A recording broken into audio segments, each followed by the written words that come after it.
Dude, I've been trying so hard to defend Rogan. Well, he likes to talk to different people. I talk to different people too.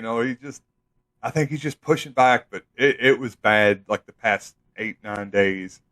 It was just one after another, and Rogan's just spitting out right-wing talking points. Like it's really hard for somebody like me that wants to defend everybody to defend him. Okay, yeah, just little flavor on Ted Nugent.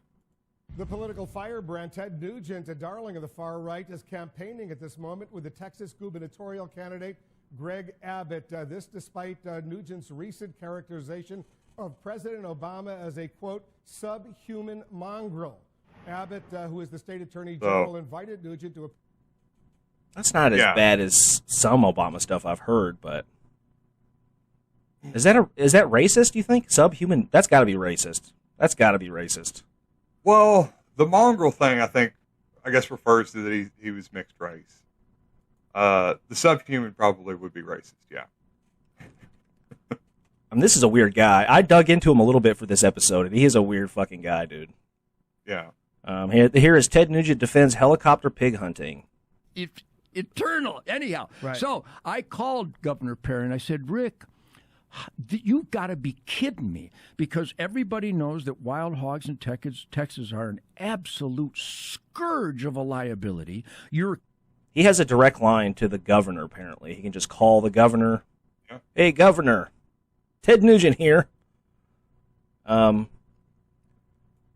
Craving system by which we can shoot reduce the population from a helicopter, and then you make the most effective solution illegal. Well, apparently they banned it. Whatever he was doing prior, he talked about this the last time he was on the show. They banned it, and he called the governor to get it unbanned. I guess here is what he's talking about. I had no idea. I'm like, well, the guitar player will help. Now I need to call Greg Abbott. So on the hunt was Chris Kobach, who happens to be a constitutional attorney, really a wise one, a really super one. Right up there with Cruz. And so he Googled the laws, and he rewrote them at the camp, at the helicopter camp. We're slamming hogs from the helicopter. We're saving farmers money. We're saving the environment. We're saving wildlife, because hogs kill everything they run into, whether it's eggs or fawns. And they're delicious. And pigs are delicious. That's why we created Hogs for a Cause charity, where we pick up the dead hogs, we process this organic pork, and we feed soup kitchens and homeless shelters. So don't you see, it's win, win, win, win, win. Everything is good. There's nothing bad about it. This guy is... First off, that's complete bullshit. Oh, really? Yeah, of course. Let me first off say, the first time he appeared on Rogan, I bought his whole spiel here about the pig hunting. Let me just say really? That. This is an old... No. I don't know anything about Nugent. So, first off, he can write an awesome guitar riff. He's a master of some... Yeah, stranglehold. I mean, shit. Got you in a stranglehold, baby. Just a chord progression. That's not that fancy. Oh, you just wait till it gets later on it. But anyways... that whole thing is, you're in Texas, you're in a helicopter. Now you're in a helicopter, and he's doing this with a machine gun, by the way. They get a machine gun and a helicopter. Now, pigs they're completely overrun down there. They do cause a lot of money. They attack people.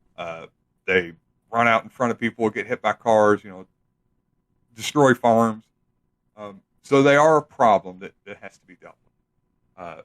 The idea that you're going to shoot them from a helicopter and that's going to be salvageable meat is just absolutely insane. Like, you're not getting good, clean kill shots. When you're hunting, it's kind of hunting ethics 101 that you want to make sure you have a nice, clean kill shot.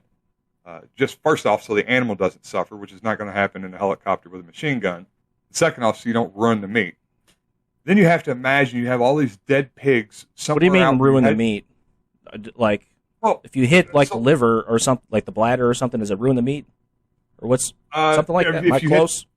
All right, you want to hit like right here, right the heart and lungs, yeah. The heart and lungs. If you go too far forward, you're going to go through the shoulder. You're ruining a lot of the shoulder meat. If a bullet blows through it, it's not really edible. It just gets full of blood. It tastes horrible. There's still some meat on the animal, though. There's definitely meat still on there, but you're ruining a lot of it. If you go in the back and you pierce the bowels or the bladder or anything like that, then that can ruin a lot of meat. Sure. I had a deer I shot one time, and it was just a bad shot. And I kind of shot it quartering in like this instead of broadside, and it went in, blew through the bowels, and come out like the back leg, and it sucked all that shit through the bullet hole, and there was like shit that had got pulled through the leg and was coming out, and it was. I mean, I still was able to salvage some, but it's a mess. But you should have used a machine gun, Tony. Yeah, so then you're going to have guys go out there, in trucks, because these pigs that are riddled with bullet holes, some of them probably still aren't dead. A lot of them are probably still alive. And they're going to go out there, and you have to salvage this pig meat, within an hour? So you're in Texas, man. You got a dead pig laying in a field in Texas.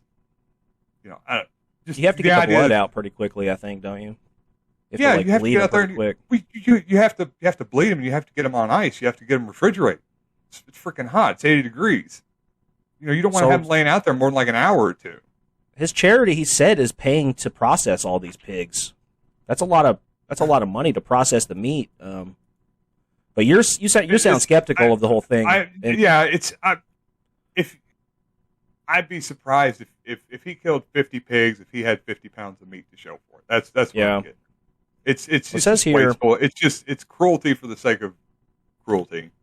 Of the 4 to 5 million feral hogs in the United States, an estimated 2.6 million call Texas home. Feral hogs can be found in 99% of Texas counties and cause an estimated $52 million in damages to Texas agriculture.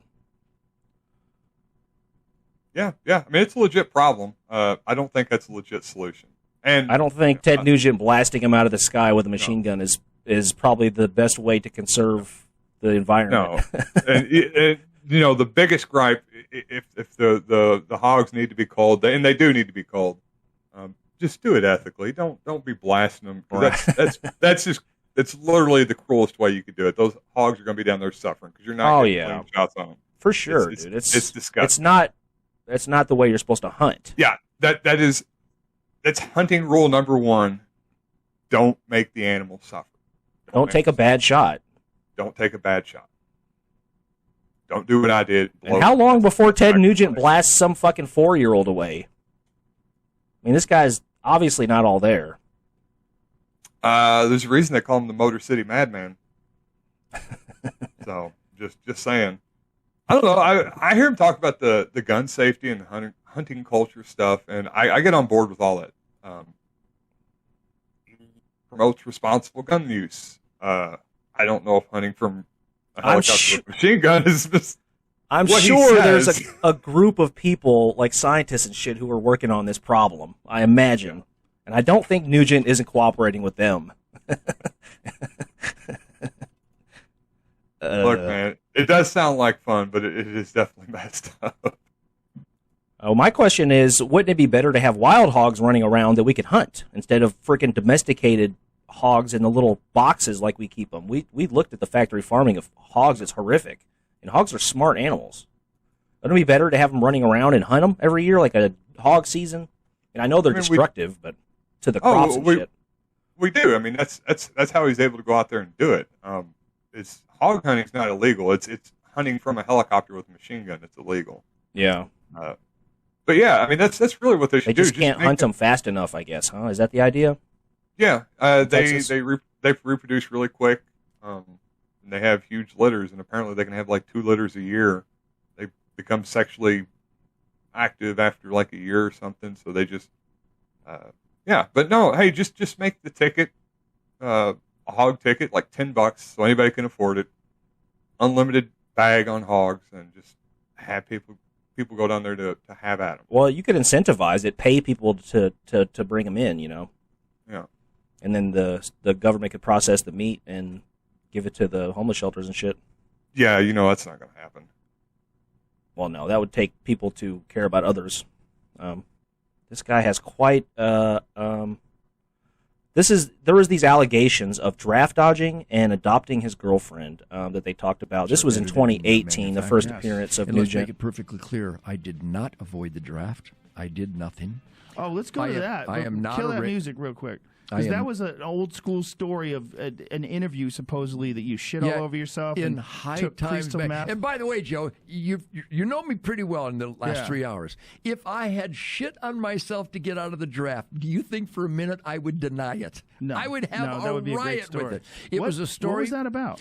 I went in and got my draft physical. And by the way, when I went in 1969, I was Superman. I literally would hurdle Volkswagen bugs. I was all muscle and sinew. I was Superman. I was the most athletic, running, jumping gazelle.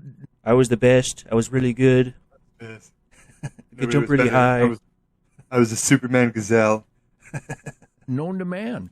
And I went in Known for my to man, I didn't know anything ever. about Vietnam. I didn't know anything about war. My dad was a war hero, but nobody talked about it. I never heard of Dad was a Bataan war Death hero. March. I graduated from It's the American 1969. His dad's a war hero, but he doesn't know anything about what's And going on. There was all in protests Vietnam. around me, but I wasn't really tuned into the protests. There was a lot of protests. because I He was didn't making know. music every day. I mean, just obsessed with the Amboy Dukes. Anyway, Certainly he nobody goes. in the music scene would be concerned with what's going on in the war. I mean, it's not like they were writing war songs or anything like that in 1969. He's so full of shit. He had this interview. He admitted to like dodging the draft or whatever in his High Times interview, and he denied it later. Basically, he was saying that he was joking with the interviewer or whatever. Yeah, well, and with those hog hunts and with a lot of the stuff that he does, he's real big into like taking veterans out hunting with him. He's got like ranches all over the country, and He feels guilty. He works for all these different programs, and yeah, so it would be kind of antithetical to the image that he's crafted of himself as Right. To be now. Obviously, nobody knows but Ted, whether he shit himself, and the fact is, either he was lying then about shitting himself, or he's lying now about lying about shitting himself. The guy, he's just I wouldn't put it past him, and it just. I don't know. It seems like it's very against the character he's cultivated for himself now. Well, he got a 4F deferment, so he says, right? But well, he had two. So I looked this up last night. He had two. He got one for being in community college. Well, he dropped out, and then he got a medical deferment, a 4F. But which is in this interview here, he said he was in great shape, and he got a medical deferment somehow. So and leads let's to see the conclusion that he faked some sort of illness or mental disability, like shitting yourself, for example. Yeah, so I looked it up. 4F was a particular designation for unfit for military service in general, and it was generally only given to people with like severe physical or mental health conditions. So my point it does line up, and for him being as healthy as he says he is, it just seems. Right. It seems. It doesn't seem to me like he is the type of person that would lie about dodging the draft, because that's his claim here. He's saying that he lied to the High Times reporter about being a draft dodger. I don't think he would do that. He's too full of his own self, I think he's just lying here. I think he did dodge the draft like most of these fucks did back then. Yeah, that's the I don't know, it's hard to say, but that's the read I got. He's just lying now because he has the image that he's trying to maintain of Ted Nugent America and support the troops. And there was also this allegation that he adopted his girlfriend. There's no record of it, but it is a fact that he was with this 17-year-old when he was 30 in Hawaii. I mean, I don't know. Apparently, nothing illegal happened. It's legal, but yeah, I don't know. When did it stop being okay to have that kind of age gap in relationship? So, I know gap, or is it because she's 17? If he was 18 and she was 17, there wouldn't be an issue, I guess. Yeah. So does that 1 year? So it is the gap, I guess. So if she was 17, if she was 18 and he was 30, that's fine. No, that's not fine. Okay, it's still a huge. That's 12 years. So my ex's grandparents. They met when her grandmother was 13 and her grandfather was like 22. But this is perfectly normal. She'd had 5 kids by the time she was supposed to have graduated high school, by the time she was 18. Yeah. And, That's unusual for back then, though, somewhat. I mean, I think it was maybe slight. It wasn't that unusual, I don't think. Sure. Yeah, I don't know. It's a good question. Like, when did that, I say the same thing with my grandparents. There wasn't the same gap, and my grandma was a little bit older. She wasn't 13. But, the age gap was there, and she was still underage when she met my grandpa. So, obviously, the things have changed at some point, but I don't know. Maybe they were still, maybe that's what Ted was doing. He was just, he's an American. He believes in traditional values, and he was just hanging on to those traditional American values of banging teenagers. I can make an exception. I can make an exception for like small communities and stuff, but he was famous. That the problem with the age gap is the power dynamic, right? And the power dynamic is definitely there if you're freaking Ted Nugent. Yeah. I don't know. It's just a little creepy.